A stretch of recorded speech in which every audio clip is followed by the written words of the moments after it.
আসসালামু আলাইকুম। কেমন আছেন সবাই? আমি মোহাম্মদ রায়হান আলী। আমি রংপুর পলিটেকনিক থেকে 2017 সালে ডিপ্লোমা পাস করছি মেকানিক্যাল টেকনোলজিতে। তারপর গত বছর 2023 সালে বিএড বাইরে এসেছি। এই হলো আমার পরিচয়। আমি আপনাদের সামনে চলে আসছি মেকানিক্যাল ডিপার্টমেন্টের উপসহকারী প্রকৌশলী জব প্রিপারেশনের ইচ্ছুক বা উপসহকারী প্রকৌশলী জবের ইচ্ছুক শিক্ষার্থীদের জন্য গুরুত্বপূর্ণ একটা টপিক, গুরুত্বপূর্ণ একটা সাবজেক্ট থার্মোডাইনামিক্স নিয়ে আমরা ডিটেইলস আলোচনা করব।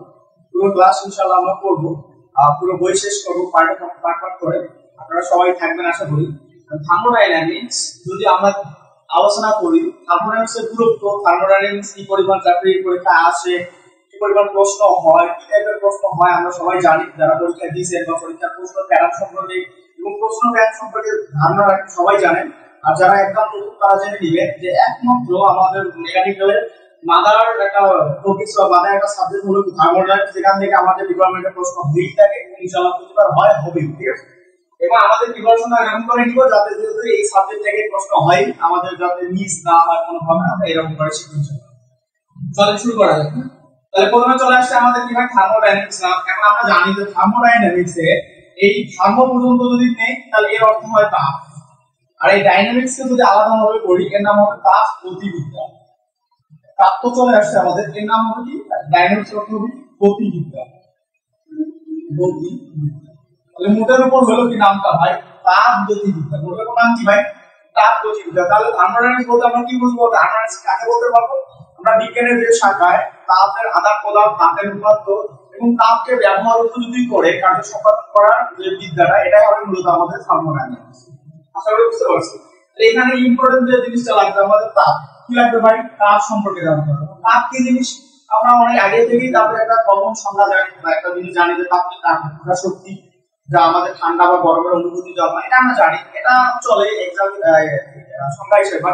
এটা একটা পারফেক্ট যদি আমরা বলি যে তাপ এক প্রকার শক্তি যা আমাদের কি শক্তি যা আমাদের অভ্যন্তরীণ বা অন্তস্থ শক্তির পরিবর্তন করে।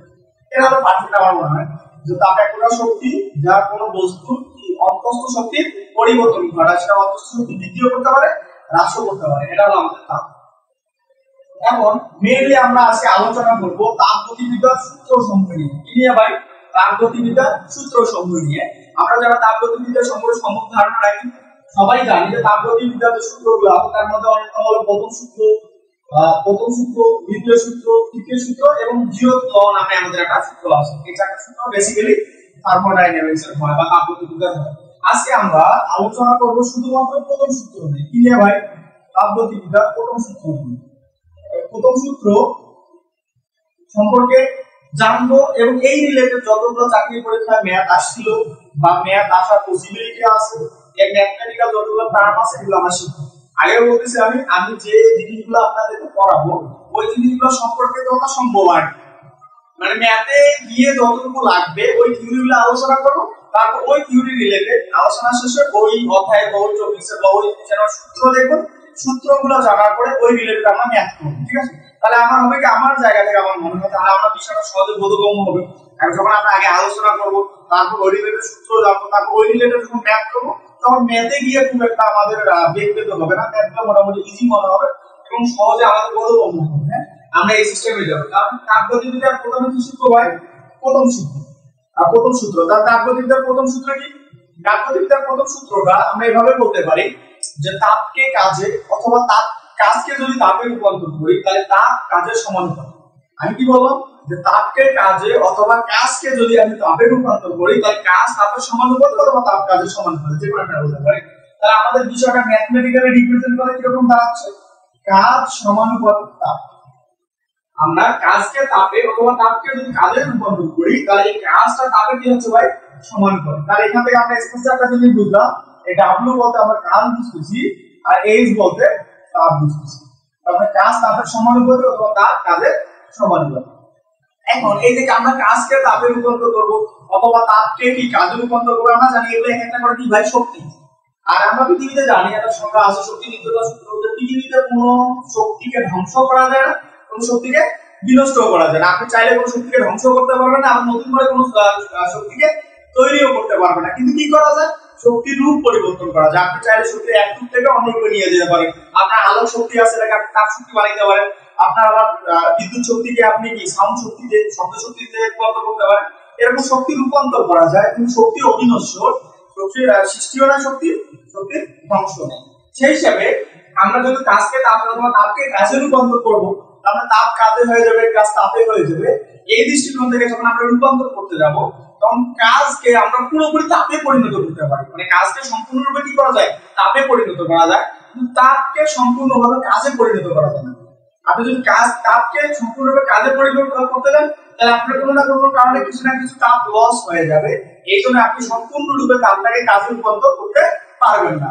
এখন এই আমরা যে বললাম যে কাজ সম্পূর্ণরূপে তাপে পরিণত হয়, কিন্তু তাপ সম্পূর্ণরূপে কাজে পরিণত হয় না। এই জন্য কাজ যদি সম্পূর্ণরূপে তাপে পরিণত হচ্ছে, এই জন্য কাজকে আমরা হাই গ্রেড এনার্জি বলবো। আর তাপকে সম্পূর্ণরূপে যেহেতু কাজে পরিণত করা যায় না, এই জন্য তাপকে আমরা লো গ্রেড এনার্জি বলবো। আশা করি আপনারা বুঝছেন। আর আমাদের প্রশ্নে চলে আসা যাক, তাহলে কাজ সমানুপাতিক কি ভাই, তাপ। তাহলে এখান থেকে যদি আমরা সমানুপাতিক চিহ্ন তুলে দেই, আমরা এটা জানি যে কোনো জায়গায় সমানুপাতিক চিহ্ন তুলে দিয়ে আপনার একটা ধ্রুবক নিতে হবে, কনস্ট্যান্ট নিতে হবে। এখানে কনস্ট্যান্ট হিসেবে আমরা j নিলাম, তাহলে সূত্রটা কি হলো W = Jx। তাহলে এখানে যদি আমি j এর পরিচয় দেই, j কি বলবো ভাই, তাপের যান্ত্রিক তুল্যাঙ্ক। এর নাম কি ভাই, তাপের যান্ত্রিক তুল্যাঙ্ক। এই তাপের যান্ত্রিক তুল্যাঙ্ক, বা একে আমরা জুলের ধ্রুবক নামেও বলতে পারবো। কি বলতে পারবো, জুলের। তাহলে যে কি ভাই, তাপের যান্ত্রিক তুল্যাঙ্ক বা জুলের ধ্রুবক। এখন যে কিছু মান আছে, এক নাম্বার যে মান হলো 4.2 × 10⁷, এটা ইউনিট হবে আর্ক ডিভাইডেড বাই কেলভিন। এই আর্ক ডিভাইডেড বাই কেলভিন এটা সিজিএস ইউনিট, কোন ইউনিট ভাই, সিজিএস। আবার যে এই গোটাটা মান আছে 1, এই 1টার ইউনিট হলো জুল ভাগ জুল হয়, জুল ভাগ জুল হয়। এজন্য 1 এর কোনো ইউনিট না লিখলেও চলে, এটা ইউনিট হবে এমপিএস। তাহলে আমরা যে মান দুইটা লিখবো, এটা হলো 4.2 × 10⁷, এটা হলো সিজিএস আর্ক পার কেলভিন, আর এটা আছে 1, এটা জুল ভাগ জুল, এটা হলো কি কিলো জুল এমপিএস। ঠিক আছে, এখন এই যে দুইটা মান আমরা মুখস্থ করি। এখন আপনাদের প্রশ্ন হতে পারে যে 4.2 × 10⁷ আর্ক পার কেলভিন থেকে সিজিএস থেকে যখন আমি এমপিএস এ নিলাম, সেটা 1 হলো কিভাবে। এই রিলেটেড আমরা বা আমাদের ইউনিট কনভার্সন নামে একটা ক্লাস আছে, আপনারা ইউনিট কনভার্সন নামে ক্লাসটাতে দেখলে আপনারা এই ইউনিট কনভার্সন করে সিজিএস থেকে এমপিএস এ কিভাবে নিয়ে আসা যায় এতটুকু আপনারা বুঝতে পারবেন আশা করি। আমরা এখন এখানে চলে আসি। তাহলে এখানে আমরা কি পাইলাম ভাই, এটা হলো কাজ, আর এটা কি ভাই, তাপ। এখন এই কাজকে আমরা শক্তি বলতে পারি। একটু আগেই বললাম যে কাজ এক প্রকার কি ভাই, শক্তি। কারণ শক্তির যেরকম ইউনিট, কাজের ওই রকম ইউনিট, শক্তির মাত্রা এবং কাজের মাত্রা সবই একই। এইজন্য আমরা কাজকে কি বলতে পারি, প্রয়োজনে শক্তি বলতে পারি। কাজকে প্রয়োজনে কি বলতে পারি, শক্তি বলতে পারি। এখন আমি যদি কাজকে শক্তি বলে ফেলি, তাহলে আমাদের আবার শক্তির প্রধানত দুই প্রকার। শক্তি প্রধানত কয় প্রকার ভাই, দুই প্রকার। এর রূপান্তরের দিক থেকে এক নম্বর হলো স্থিরতা শক্তি, এটা হলো স্থিতি শক্তি, আর দুই নম্বর হবে গতি শক্তি। এটা স্থিতি শক্তি আর এটা কি ভাই, গতি শক্তি। এই যে আমাদের শক্তি দুটো প্রকার, একটা স্থিতি শক্তি আর একটা গতি শক্তি। এই স্থিতি শক্তি আর গতি শক্তি কি জিনিস? স্থিতি শক্তি হলো কোন একটা বস্তু স্থির অবস্থা আছে একটা নির্দিষ্ট উচ্চতায়, এই জন্য বা এই সময় তার যে শক্তি, এটাকে আমরা স্থিতি শক্তি বলি। আর কোন একটা বস্তু একটা নির্দিষ্ট বেগে চলমান, একটা নির্দিষ্ট বেগে চলতেছে, এই বেগ জনিত কারণে তার শক্তি, এটা হলো আমাদের গতি শক্তি। তারপর এখান থেকে বুঝলাম যে স্থিতি শক্তি সম্পূর্ণ ডিপেন্ড করে কার উপরে ভাই, উচ্চতার উপরে। আর স্থিতি শক্তির সূত্র হলো mgh। আর গতি শক্তি সম্পূর্ণভাবে ডিপেন্ড করে বেগের উপরে, এজন্য এর সূত্র হলো mv²। তার মানে দেখেন এখানে m আর g এগুলো কনস্ট্যান্ট, ভর কতটুকু কনস্ট্যান্ট h। তার মানে h এর উপর যার উচ্চতা যত বেশি, ওখানে স্থিতি শক্তি তত বেশি।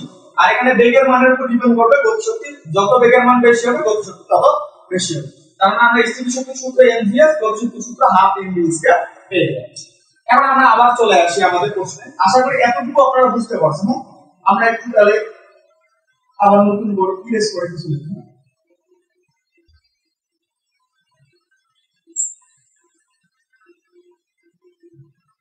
এখন আপনি স্থিতি শক্তি আর গতি শক্তি বলতে, আবারও বললাম এখানে কাজটাই শক্তি হয়ে যাচ্ছে। তাহলে এই যে W যেটা আছে, এই W দুইটা রূপ হতে পারে, একটা হলো স্থিতি শক্তি রূপ আর একটা হলো গতি শক্তি রূপ। এখন মনে করেন প্রশ্নে আপনার স্থিতি শক্তি লাগতেছে, তাহলে আপনি W এর পরিবর্তে সূত্র কি লিখবেন, mgh, আর ওই দিকে কি লিখবেন, jh।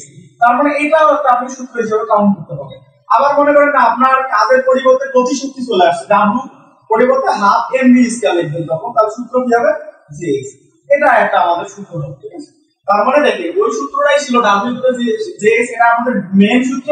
এই ডাব্লু যদি শক্তি, তার শক্তি দুই স্থিতি শক্তি কত শক্তি, এটা যদি স্থিতি শক্তি হয় তাহলে সূত্র হবে এমজিএস ইকুয়াল টু জেএস, এটা যদি গতি শক্তি হয় সূত্র হবে half m v square equal to JS.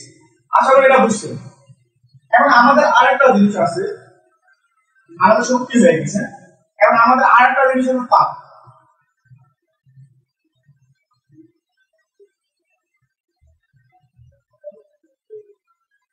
আরেকটা জিনিস আছে কি ভাই তাপ। আবার এখানে যদি আমরা তাপ সম্পর্কে দেখি তাহলে তাপ এইচ, এই তাপ এইচ কে আবার মোটামুটি দুই ভাগে আর প্রধানত দেই, একটা হলো অনুভূত তাপ, একটা কি ভাই অনুভূত তাপ, আর একটা হলো সুপ্ত তাপ। দুটো, এটা হলো অনুভূত তাপ, এটা কি ভাই সুপ্ত তাপ। এখানে অনুভূত তাপ আর সুপ্ত তাপ কি জিনিস? অনুভূত তাপ হলো যে বিষয়টা, মনে করেন আপনাকে আমি 20 ডিগ্রি সেন্টিগ্রেড তাপমাত্রা পানি দিলাম, আপনি কাজ 10 শুরু করছেন, এই 20 ডিগ্রি থেকে 80 ডিগ্রি সেন্টিগ্রেড তাপমাত্রা পানি হয়ে গেল, এই যে 20 ডিগ্রি সেন্টিগ্রেড পানি থেকে আপনি 80 ডিগ্রি সেন্টিগ্রেড পানি নিয়ে গেলেন, তার মানে কি তাপমাত্রার পরিবর্তন হইলো, সে পানি থেকে পানি আছে কিন্তু তাপমাত্রার পরিবর্তন হলো, তখন আমরা এটাকে কি বলবো অনুভূত তাপ বলবো। কিন্তু আপনার কাছে 0 ডিগ্রি বরফ আছে, আপনি তাপ 10 শুরু করছেন, সে 0 ডিগ্রি পানি হয়ে গেছে, এটা 0 ডিগ্রি বরফ থেকে 0 ডিগ্রি পানি হয়ে গেল, তাপমাত্রার পরিবর্তন হয় না, এখানে 0 ডিগ্রি এখানে 0 ডিগ্রি, অবস্থার পরিবর্তন হয়েছে, ছিল পানি হয়ে গেছে, ছিল বরফ হয়ে গেছে কি পানি, অবস্থার পরিবর্তন হয়েছে কিন্তু তাপমাত্রার পরিবর্তন হয় না, ওটাকে আমরা সুপ্ত তাপ বলি। তাহলে আমরা বুঝলাম যে অনুভূত তাপের ক্ষেত্রে কি হয় তাপমাত্রার পরিবর্তন হয় হয়, আর সুপ্ত তাপের ক্ষেত্রে কি হয় অবস্থার পরিবর্তন হয়, তাপমাত্রার পরিবর্তন হয়। এই জন্য অনুভূত তাপের একটা সূত্র হলো আমাদের এমএস ডেল থিটা, এই ডেল থিটা দ্বারা বোঝাবে তাপমাত্রার পার্থক্য, আর সুপ্ত তাপের সূত্র হলো এম এ। এখন এর আগে বলতে এগুলো যদি পরিচয় দেয় তাহলে এমটা কি ভাই, এর আগে বলি না, এটা হলো ভর, এই এসটাকে বলা হয় আপেক্ষিক তাপ, এসটি কি বলা হয় আপেক্ষিক, আর এই ডেল থিটাকে বলতেছি আমরা মূলত থিটা 2 মাইনাস থিটা 1 অথবা 1 মাইনাস 2, মানে এটা হলো তাপমাত্রা পার্থক্য, এটা কি ভাই তাপমাত্রা পার্থক্য। আর এই এল যেটা বলতেছি, এই এল কে বলতেছি বরফ গলনের সূত্রটা, এটা কি ভাই আবার আলোচনা করব আমরা এটা নিয়ে, বরফ গলনের সূত্রটা এগুলো। এখন আমরা যে জায়গায় আসতে যাচ্ছি যে আমাদের সূত্রটা এখানে W ছিল ইকুয়াল টু কি ছিল JH ছিল, এটা একটা সূত্র ছিল আমরা জানি, এটা মেইন সূত্র। এখন আমাদের W পরিবর্তন হয় না, W শুধু শক্তি হিসেবে আছে অথবা কাজ হিসেবে আছে, কিন্তু তাপটা পরিবর্তন হয়ে গেছে, ওরা তাপে কি বলছে তাপমাত্রার পরিবর্তন হয়ে গেছে, তাহলে তাপমাত্রার পরিবর্তন হবে মানে ওই জায়গায় তাপটা হবে অনুভূত, তাহলে অনুভূত তাপ বলে এখানে H এর পরিবর্তে আমরা সূত্র লিখতে পারবো ms ডেল থিটা, তারপর এটাও একটা আমাদের সূত্র হিসেবে কাউন্ট হবে। আবার W ইকুয়াল টু সূত্র কি JH, এবার H টা অনুভূত তাপ না হয় সে বরফ থেকে পানি হয়ে গেছে, 0 ডিগ্রি থেকে 0 ডিগ্রি, মানে কি অবস্থার পরিবর্তন হয়েছে, তাপমাত্রার পরিবর্তন হয় নাই, কারণ তাপমাত্রার পরিবর্তন না হলে এটা কি বলবো সুপ্ত তাপ। আমরা এখন এই H এর পরিবর্তে কি লিখবো শুধু M M, তাহলে এটাও একটা আমাদের সূত্র। তাহলে W ইকুয়াল টু JH সূত্রটাকে আমি প্রয়োজনে MGS equal to JH use করতে পারবো, হাফ এম ভি স্কয়ার, এটা স্থির শক্তির জন্য, এটা গতি শক্তির জন্য। আবার W থাকলো এটা তাপমাত্রা পার্থক্য হলে অনুভূত তাপ M এর ডেল থিটা, এটা তাপমাত্রা পার্থক্য হলে কি সুপ্ত তাপ M। এন্ড এই সবগুলো সূত্রকে যদি কম্বাইন করি তাহলে W এর পরিবর্তে আমি দুটো জিনিস লিখতে পারবো, একটা হলো MGH অথবা হাফ এম ভি এস, এটা লিখতে পারবো। আর এদিকে যেহেতু থাকলো দুটো, এই H এর পরিবর্তে আমি চাইলে MS ডেল থিটাও লিখতে পারবো অথবা ML ও বসাইতে পারবো, এই পুরোটাই আমাদের একটা সূত্র হিসেবে হবে। এগুলো আলাদা করে এটাকে সম্মিলিত করে দিচ্ছি, দেখেন বুঝেন কিনা, আশা করি সবাই বুঝতে পারছেন। এই সূত্রগুলো আমাদের কাজে লাগবে, আশা করি সবার বুঝতে আসছে আপনাদের। আমরা একটু সামনের দিকে যাই, এই জায়গা থেকে আমরা এতটুকু দেখলাম, তাহলে এখানে একটা নতুন জিনিস আপনাদেরকে বললাম, এস, এস এর নাম কি ভাই আপেক্ষিক তাপ, এস এর নাম কি আপেক্ষিক তাপ। এই আপেক্ষিক তাপ যদি পানির জন্য হয়, কিসের জন্য হয় ভাই পানির জন্য, তাহলে পানির জন্য এই এস এর মানটা একটা মুখস্থ মান আছে, সেটা হলো 4.2, এটা হলো কিলোজুল, কিলোজুল ভাগ কেজি কেলভিন। আবার এটাকে আপনি চাইলে 4200 ইউজ করতে পারেন, তখন ইউনিট হবে জুল ভাগ কেজি কেলভিন, কিলোজুল থেকে জুল হলে 1000 গুণ দিতে হবে। তারপর এটা যদি আপনি বরফের জন্য লিখেন, কিসের জন্য ভাই বরফের জন্য, তখন এসটা হবে আপনার পানির অর্ধেক, পানির অর্ধেক বরফ, তাহলে 2.1 কিলোজুল ভাগ কেজি কেলভিন, অথবা এটাকে আপনি বলতে পারেন 2100 কিলোজুল। যেহেতু আমরা 2100 বসাইছি তার মানে এখানে আমাদের জুল হবে, জুল ভাগ কেজি। এটা হলো বরফের জন্য। আর একটা আছে বাষ্পের জন্য। মূলত এই তিনটা আমাদের প্রয়োজন হয়। বাষ্পের জন্য এস মোটামুটি 1.99, আমি 2 লিখলেও কোনো সমস্যা নেই। আমি 2 কিলোজুল ভাগ কেজি কেলভিন অথবা 2000 জুল ভাগ কেজি কেলভিনও ইউজ করতে পারি। এটা হলো আমাদের মুক্ত রাখতে হবে আপেক্ষিক তাপের পানির জন্য মান, বরফের জন্য মান আর বাষ্পের জন্য মান। তাহলে আমাদের অঙ্কে বসাতে সুবিধা হবে। আশা করি একটু বুঝে আসছে। নেক্সট আরেকটা জিনিস বলছিলাম এল। এল কে কি বলছিলাম ভাই? বরফ গলনের সূত্র। এল কে কি বলছিলাম? বরফ গলনের সূত্র। তাহলে বরফ গলনের সূত্রটা কি? এই এল এর মানটা আবার মুখস্থ করবেন। এল এর মানটা বরফ গলনের সূত্রটা মুখস্থ। তাহলে 80 ক্যালোরি ডিভাইডেড বাই গ্রাম। এটা কোন ইউনিটে হচ্ছে ভাই? সিজিএস। সিজিএস এর এল এর মান আপনি 80 ক্যালোরি ভাগ গ্রাম বসাবেন। এটাকে যদি আমি ক্যালোরি থেকে জুল, গ্রাম থেকে কেজি বানাই, ওই ইউনিট কনভার্সন বলি। ইউনিট কনভার্সন প্রায় দেখলে আমরা বুঝতে পারবো কত সহজে আমরা নিয়ে আসছি। তখন এই মানটা হবে 3,36,000 ইউনিট হবে জুল ভাগ কেজি। এটা ইউনিট। এখন আপনি যদি এই জুলের পরিবর্তে কিলো জুল লিখতেছেন তাহলে আরো 1000 দিয়ে ভাগ দিতে হবে, তখন আপনি এই মানটা পাবেন 236 কিলো জুল ভাগ কেজি। এই মানটা মূলত আমরা এল এর ব্যবহার করে থাকি। প্রশ্ন কিলো জুল 236 কিলো জুল ভাগ কেজি। আবার বলতেছি এই যে প্রশ্ন আপেক্ষিক তত্ত্ব এবং বরফ গলনের তাপ, এই যে মানগুলো আসলো, এই মানগুলো আমি মুখস্থ বসাবো যদি না প্রশ্নে কোনো রকম এই রিলেটেড ডাটা দেওয়া থাকে, মুখস্থ বসাবো। বা যদি বরফ গলনের সূত্রটা বলা যা দিবে সেটাই ইউজ হবে, আপেক্ষিক তাপের মান যা দিবে সেটাই ইউজ করবে। প্রশ্নে যা দেওয়া হবে তাই ইউজ করব, না জানলে আমরা এই মানগুলো মুখস্থ ইউজ করব। এই বরফ গলনের সূত্রটার পাশাপাশি এল এর আরেকটা অংশ আছে, সেটা হলো বাষ্পীভবনের সূত্র। একটা বরফ গলনের সূত্রটা আর একটা কি ভাই? বাষ্পীভবনের সূত্র। এই বরফ গলনের সূত্রটা যেমন আমরা 3,36,000 জুল ভাগ কেজি কেলভিন বললাম, এল এর মান 236। ঠিক সেম ভাবে বাষ্পীভবনের সূত্রটা এল এর মান হলো 2260 কিলো জুল ভাগ কেজি। এটা মুখস্থ রাখতে হবে যে বাষ্পীভবনের সূত্র এল এর মান হলো 2260 কিলো জুল ভাগ কেজি, আর বরফ গলনের সূত্র 236 কিলো জুল ভাগ কেজি। এই ছিল মোটামুটি আমাদের সূত্র এবং আলোচনা। আমরা ম্যাথমেটিক্যাল নামে চলে যাই। চলেন ম্যাথমেটিক্যাল নামে যাও।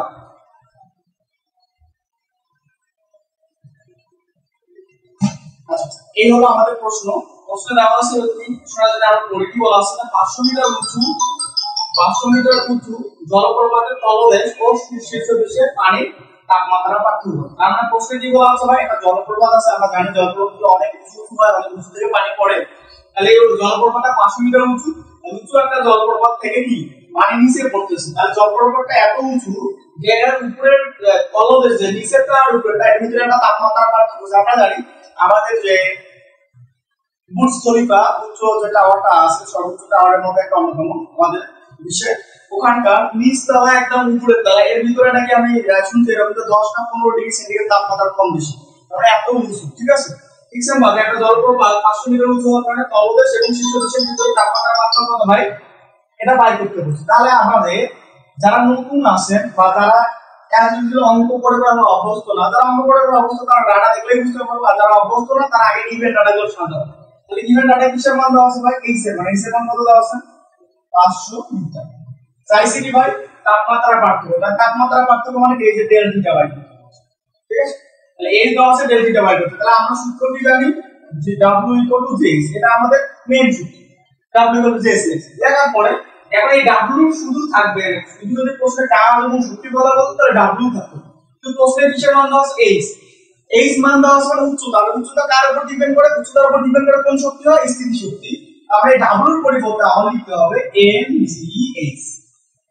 বুঝতে পারছো ভাই? তাহলে এইদিকে J থাকলো, এখন H শুধু তাপ বলে H এই থাকবে।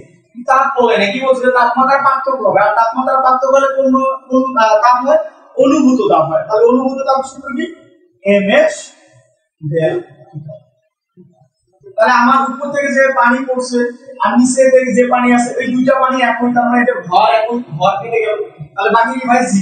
এই জি অভিকর্ষ স্তরের মান m কেসে আমরা কি জানি 9.81 অথবা 9.8 বসাইতে পারি। আর h কি? উচ্চতা কত দেওয়া আছে? 500 মিটার। যে মান আমি m কেসে যদি বসাই 1, কারণ আমি ক্যালকুলেট করব আর মিটার ভাগ সেকেন্ড স্কয়ার, এটা মিটার, মানে m কেসে বসাই তার যে মান 1। আমরা সবসময় চেষ্টা করব যে মান 1 এ বসানো, তাহলে প্যারা কম হবে। তাহলে ইনটু টি, এই যে এস, এসটা কি হয় আপেক্ষিক তাপ। আর আমি এখানে এসটা যদি মিটারে বসাইছি তাহলে এখানে এসটা বসাইতে হবে জুলে। তাহলে এখানে যদি পানি, তাহলে পানির আপেক্ষিক তাপ জুলে কত হয় 4200 কিন্তু আমাদের ডেল থিটাটা হয়। তাহলে ক্যালকুলেটর চাপ দিলে আমরা আশা করি ডেল থিটাটা পেয়ে যাব। তাহলে ক্যালকুলেটর যদি আমরা ক্যালকুলেশন করি আমাদের এখানে ডেল থিটাটা চলে আসবে। আমরা যদি ক্যালকুলেশন করে দিই 9.81 গুণন 500 বাই 42, তাহলে আমাদের মানটা আসবে 1.17 ডিগ্রি সেন্টিগ্রেড। এখন আপনারা এটাকে ডিগ্রি সেন্টিগ্রেডও বলতে পারেন, আবার 1.17 কেলভিনও বলতে পারেন। আমরা এটাও জানি যে তাপমাত্রার স্কেলে সেলসিয়াস এবং কেলভিনের পার্থক্য একই হয়। সেলসিয়াস এবং কেলভিনের তাপমাত্রা কিন্তু একই। এজন্য আপনি সেলসিয়াস এবং কেলভিন যেকোনো ইউনিট ইউজ করতে পারেন। আশা করি বুঝতে পারছেন অঙ্কটা। আশা করি সবাই বুঝে আসছে। আমরা নেক্সট প্রশ্ন চলে যাব। আমরা চলে আসছি নেক্সট প্রশ্নে। এখন আমাদের যে প্রশ্নটা দেওয়া আছে, প্রশ্নটা কি বলা আছে ভাই, একটু পড়ি। যে 0 ডিগ্রি সেন্টিগ্রেড তাপমাত্রার এক খণ্ড বরফ কত বেগে 0 ডিগ্রি সেন্টিগ্রেড তাপমাত্রার দেওয়ালে আঘাত করলে সম্পূর্ণরূপে গলে যাবে, আর বরফ গলনের সূত্র দেওয়া আছে 80 কেলভিন/গ্রাম। তাহলে প্রশ্নটা কি ভাই, আবার আপনার হাতে সাপোজ একটা 0 ডিগ্রি সেন্টিগ্রেড তাপমাত্রার বরফ আছে, সামনে একটা আপনাদের ওয়াল আছে, ওটাও 0 ডিগ্রি। আপনি কি করছেন, ওয়ালে একটা জোরে ঢিল মারছেন। তাহলে একটা বেগে ঢিল মারছেন, বরফটা ওয়ালে লাগার পরে একটা শক্তি উৎপন্ন হচ্ছে, তাপ উৎপন্ন হচ্ছে, যার কারণে বরফটা গলে গিয়ে পানি হয়ে গেছে। এই যে আপনি কত বেগে আঘাত করলে বরফটা গিয়ে ওয়ালে লাগলো, লাগার পর গলে গেল, এটাই আপনাকে বের করতে হবে। তার মানে প্রশ্ন কি বলছে, 0 ডিগ্রি সেন্টিগ্রেড তাপমাত্রা এক খণ্ড বরফ, 0 ডিগ্রি সেন্টিগ্রেড তাপমাত্রা ওয়ালে আঘাত করে বরফটা কি হয়েছে, গলে গেছে। গলে যাওয়ার পর কত ডিগ্রি পানি হয়েছে এটা কিন্তু বলেনি। তাহলে 0 ডিগ্রি সেন্টিগ্রেড তাপমাত্রা বরফ গলে গিয়ে 0 ডিগ্রি সেন্টিগ্রেড তাপমাত্রায় আসে। তাহলে আপনারা যদি বলেন যে এখানে আপনার ছিল কি ভাই, 0 ডিগ্রি সেন্টিগ্রেড তাপমাত্রা কি ছিল, বরফ, এটা গলে গেছে, গলে গিয়ে কি হয়েছে 0 ডিগ্রি সেন্টিগ্রেড তাপমাত্রা পানি হয়ে গেছে। তার মানে এই যে বরফ ছিল পানি হয়ে গেছে, কিন্তু তাপমাত্রা কি পরিবর্তন হয়েছে, এখানে 0 ডিগ্রি এখানেও 0 ডিগ্রি। তার মানে তাপমাত্রা পরিবর্তন না হলে এখানে সূত্র হবে কি, সুপ্ত তাপের সূত্র মানে ml। কারণ আমরা যেটা মেইনলি যে সূত্রটা জানি W=H, এই সূত্রটা এই যে J এর থাকলো, এই H এর পরিবর্তে কি লিখতে পারবো ভাই, ml। কারণ এখানে বরফ থেকে পানি হয়েছে, সুপ্ত তাপ, এজন্য ml। তাহলে এদিকে কি লাগবে ভাই, W পরিবর্তে কি লিখবো, এই যে প্রশ্ন বলছে যে কত বেগে, বেগের মান তাহলে বেগ থাকলে W কোনটা হবে, গতিশক্তি হবে। তাহলে গতিশক্তির জন্য সূত্রটা হবে হাফ mv/s। এখন যতটুকু আপনি বরফ খন্ড ওয়ালে নিক্ষেপ করেন কতটুকু তো গলে পানি হয়ে যাবে। তার মানে এর ভর আর এর ভর সমান পাব। তাহলে এখানে কি পাবি দেখো ভাই, হাফ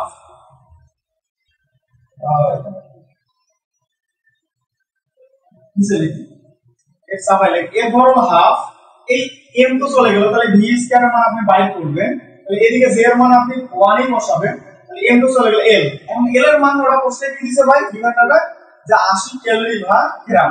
এটা দেওয়া আছে সিজিএস এ, আপনি এমকেএস এ লিখলে ডিরেক্ট লিখতে পারবেন 334 কিলোজুল/কেজি কেলভিন, অথবা 3,34,000 ইউনিট হবে জুল/কেজি কেলভিন। আপনি যে ইউনিটে দেন ওই ইউনিট। এখন আপনি যদি এখানে 3,34,000 দেন, তাহলে আপনি মিটারে বসাইছেন, তাহলে আমরা এখান থেকে যে বেগের মানটা পাবো ওই বেগের মানটা মিটারেই পাবো। তাহলে আমাদের এখান থেকে বেগের মান কত আসছে,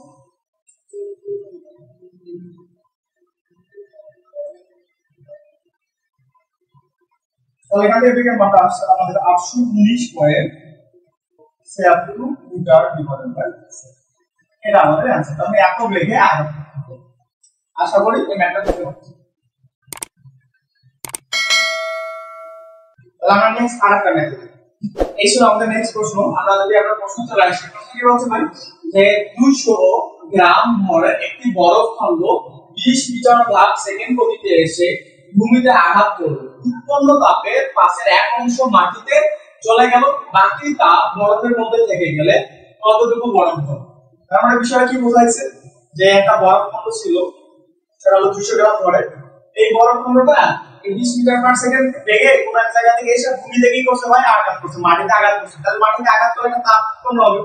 যে তাপটা উৎপন্ন হয়েছে ওই উৎপন্ন তাপের 5 ভাগের 1 ভাগ মাটিতে চলে গেছে।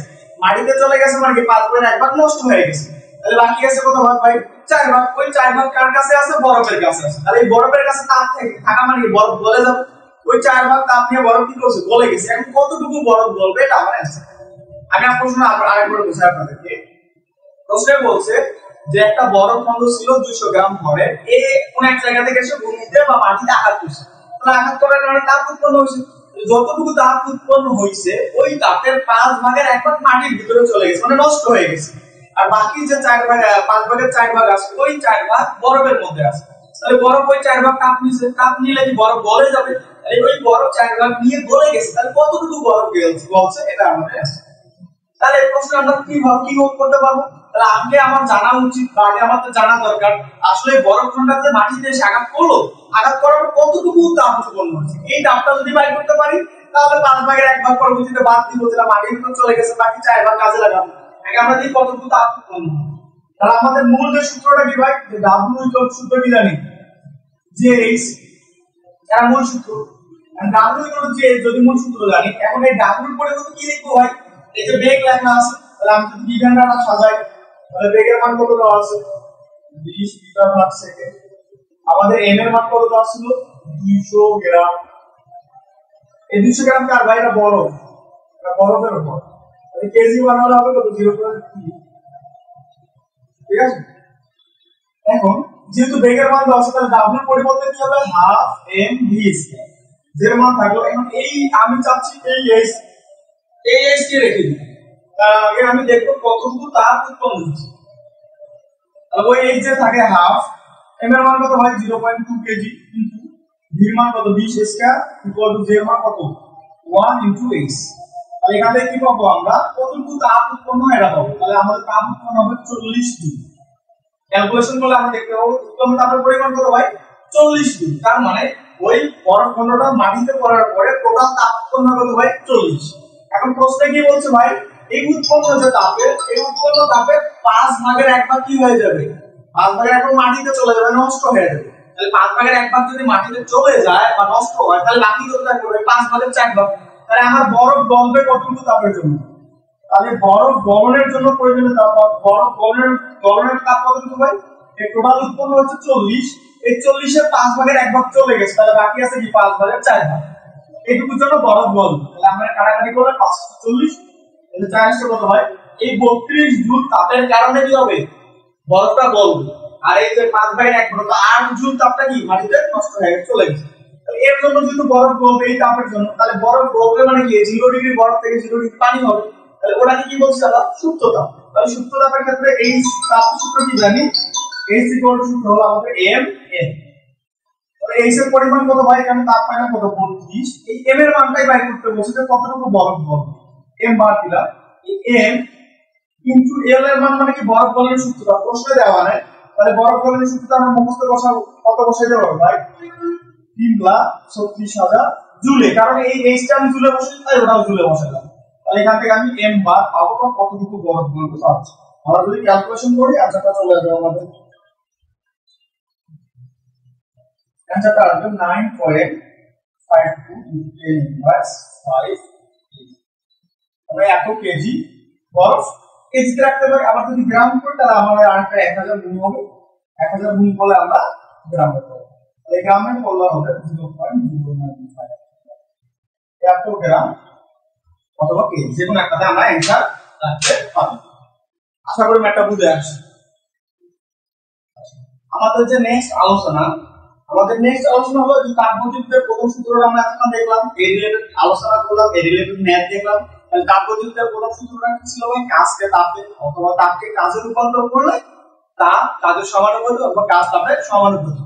এখন এই প্রসেসটা বা এই প্রক্রিয়া যখন করতে যাব আমরা কোনো একটা সিস্টেমের ভিতরে, কার ভিতরে করি ভাই? এই এগুলো প্রসেসটা আমাদের মূলত এই প্রক্রিয়াগুলো একটা সিস্টেমের ভিতর সম্পন্ন হয়। তার মানে এখানে ওই তাপগতিবিদ্যার আরেকটা অংশ কি? আরেকটা অংশ হলো আমি কোন সিস্টেমে যতটুকু তাপ সরবরাহ করব ওই তাপটুকু সম্পূর্ণভাবে শুধু কাজেই পরিণত হবে এমনটা, পাশাপাশি কি হবে ভাই? অন্তস্থ শক্তি বৃদ্ধি করবে। একটু আগে বললাম যে তাপকে সম্পূর্ণভাবে কাজে পরিণত করা যায় না, অন্য কিছু হয়ে যায়, লস হয়ে যায়। এই জিনিসটা হবে কোন সিস্টেমে যদি আমি কোনো কিছু তাপ, একটা প্রয়োজনীয় তাপ সরবরাহ করি, তাহলে ওই প্রয়োজনীয় তাপটা ওই সিস্টেমের আগে অন্তস্থ শক্তি বৃদ্ধি করবে, পাশাপাশি কি একটা আমাদের কাজ দিবে। তার মানে আমরা বুঝতে পারলাম যে আমরা যদি কোনো সিস্টেমে একটা তাপ কিউ দিলাম অথবা আপনি এইচও দিতে পারেন, তাপ সরবরাহ করে, তাহলে দুইটা কাজ হবে। একটা হলো এই সিস্টেমের অভ্যন্তরীণ শক্তি বৃদ্ধি করবে, পাশাপাশি আপনার একটা কাজ দিবে। তাহলে এখান থেকে আমরা কি লিখতে পাইলাম যে কিউ ইকুয়াল টু সূত্র হবে ডেলি প্লাস ডাব্লিউ। তার মানে কোন সিস্টেমে আমি কিউ বা তাপ দেই তাহলে ওটা ডেলি হয় প্লাস ডাব্লিউ হয়। কিউ এর পরিবর্তে আপনি এইসও লিখতে পারেন, আমার আপত্তি নেই। ডেলি সরবরাহকৃত তাপ হলো লবণ শক্তি বৃদ্ধি প্লাস তাপ। তাহলে এখান থেকে আমরা কিউ কে বললাম কি সরবরাহকৃত তাপ, সরবরাহ ইকুয়াল প্লাস ডেলিটা কি ভাই অভ্যন্তরীণ শক্তি পরিবর্তন, আর ডাব্লিউটা হলো আমাদের কাজ। এটা আসার পরে এদের সম্পর্কে একটু নোট আছে, নোটগুলো হলো এরকম যে কিউ এর মানটা যদি প্রশ্নে বলে যে তাপ তাপ সিস্টেমে সরবরাহ করতেছি, মানে বাইরে থেকে আমরা তাপ সিস্টেমে দিচ্ছি, তাপ সিস্টেমে সরবরাহ অথবা দেওয়া ফেলি, যদি আমরা বাইরে থেকে তাপ সিস্টেমে সরবরাহ করি বা দেই তাহলে এই কিউ এর মান যেটা এটা পজিটিভ হিসেবে থাকে। আবার আমি যদি উল্টাটা করি যে তাপ যদি সিস্টেম থেকে নেওয়া হয়, মানে আপনি সিস্টেম থেকে উল্টা তাপ নিচ্ছেন, তাপ দিচ্ছেন না, তাপ নেওয়া হয় অথবা আপনি বলতে পারেন সিস্টেম হতে তাপ নির্গত হবে, সিস্টেম হতে তাপ নির্গত হবে, সিস্টেম হতে তাপ নির্গত হলে তখন আপনার এই কিউ এর মানটাই হবে মাইনাস। তাহলে কিউ যদি আমি সিস্টেমে তাপ দেই, এই কিউ দেই, তাহলে এই কিউটা হবে প্লাস, আমি তাপ দিচ্ছি। আবার যদি এ আমাকে তাপ দেয় তখন আমি তাপ বাইর করে নেই, তখন কিউ এর মান হবে মাইনাস। আবার একটা জিনিস কি যে আপনি এই যে অভ্যন্তরীণ শক্তি বৃদ্ধি ডেলি, আপনি যদি অভ্যন্তরীণ শক্তি বৃদ্ধি পান, অভ্যন্তরীণ শক্তি কি হয় ভাই, অভ্যন্তরীণ শক্তি বৃদ্ধি, অভ্যন্তরীণ শক্তি যদি বৃদ্ধি পায় তাহলে আপনার যে ডেলিটা আছে এটা প্লাস হিসেবে কাউন্ট হবে, হিসেবে কাউন্ট হবে প্লাস হিসেবে। এইখানে সিস্টেমের অভ্যন্তরীণ শক্তি বৃদ্ধি পাইছে তাহলে আপনাকে ডেলিটা প্লাস হিসেবে দিতে হবে। আবার যদি অভ্যন্তরীণ শক্তি হ্রাস পায়, অভ্যন্তরীণ শক্তি যদি হ্রাস হয়ে যায়, কমে যায়, তখন ডেলিটাকে আপনি মাইনাস হিসেবে দিবেন। আবার এই যে আপনার সিস্টেম আপনাকে কাজ দিছে, মানে আপনি সিস্টেম থেকে কাজ পাইছেন, সিস্টেম হতে যদি আমি কাজ পাই বা সিস্টেম হতে প্রাপ্ত কাজ, তাহলে ডাব্লিউ মানটা পজিটিভ হবে। তাহলে সিস্টেম হতে কাজ পেলে, সিস্টেম হতে কাজ পেলে তখন আমরা কি করবো, ডাব্লিউটাকে পজিটিভ হিসেবে দিব। কিন্তু উল্টা যদি হয় যে আমি সিস্টেমের উপরে কাজ করে যাচ্ছি, আমি কাজ দিতে পারি না বাইরে, তাহলে সিস্টেমের উপরে কাজ হলে সেটাকে মাইনাস দিব। সিস্টেমে কাজ হলে ডাব্লিউ মানটা মাইনাস হবে। আমি তাই আবার বলি আর আমার লেখা হাতে লেখা এমনিতেই খারাপ মজা করবে, বাট আমার মুখের কথাটা শুনলেই হবে যে আমি যদি সিস্টেম মধ্যে কাজ বাইর করে নিই তাহলে ডাব্লিউ মানটা প্লাস, আর সিস্টেমের উপরে যদি কাজ করি তাহলে ডাব্লিউ মানটা মাইনাস। তার মানে বুঝলাম এই যে আমাদের সূত্রটা কিউ ইকুয়াল টু ডেলি প্লাস ডাব্লিউ, এই কিউটা দুই রকম হতে পারে, একবার প্লাস হতে পারে মাইনাস হতে পারে, ডেলি প্লাস হতে পারে মাইনাস হতে পারে, ডাব্লিউ প্লাস হতে পারে মাইনাস হতে পারে। এটা আমাদের তাপগতিবিদ্যার সূত্রের দ্বিতীয় অংশ। আমরা তাহলে এই রিলেটেড একটা ম্যাথ দেখি। এই ছিল আমাদের প্রশ্ন। প্রশ্নটি বলতে হয় কোন সিস্টেমে সরবরাহকৃত তাপের পরিমাণ 200 কিলোজুল এবং সিস্টেম হতে প্রাপ্ত কাজের পরিমাণ 120 কিলোজুল হলে অভ্যন্তরীণ শক্তির পরিবর্তন কত হবে। এই ছিল প্রশ্ন। তাহলে আমরা যদি এখানে গিভেন ডাটাটা সাজাই তাহলে কি বলতে হয়, সরবরাহকৃত তাপ মানে আমি সিস্টেমে তাপ সরবরাহ করছি, তাহলে কিউ এর মানটা প্লাস 200, প্লাস তো সামনে লিখতে হয় না 200, সিস্টেম হতে প্রাপ্ত কাজ, তাহলে আমরা কি সিস্টেম হতে কাজ পাইছি, এই সিস্টেম হতে প্রাপ্ত কাজের পরিমাণ কত হয় আমাদের 120, তারপর ডাব্লিউ মানটা হচ্ছে 120। আমাকে কি বলছে যে অভ্যন্তরীণ শক্তির পরিবর্তন ডেলির মানটা হয়। তাহলে আমরা সূত্র কি জানি, কিউ ইকুয়াল টু ডেলি প্লাস ডাব্লিউ। এখানে কিউ এর মান কত হয় 200, ডেলি মান আমাকে বাইর করতে বলছে, প্লাস ডাব্লিউ কত 120। অর্থাৎ এখান থেকে আমরা ডেলি কত পাবো, ডেলি 120 টা এদিকে আসছে 200 মাইনাস 120, তার মানে আমাদের ডেলি মান হবে 80 কিলো। এটা आंसर। এখন এই ডেলি মান প্লাস আসছে মানে কি অভ্যন্তরীণ শক্তি বৃদ্ধি পাইছে, আর যদি এখানে মাইনাস আসতো তাহলে বুঝতে হবে অভ্যন্তরীণ শক্তি হ্রাস পাইছে। আশা করি বুঝছেন। আজকে এই পর্যন্ত আমাদের তাপগতিবিদ্যার প্রথম সূত্র রিলেটেড আলোচনা, সূত্র অঙ্ক নেক্সট দিন দেখা হবে, সামনে তো হচ্ছে ইনশাআল্লাহ। আসসালামু আলাইকুম।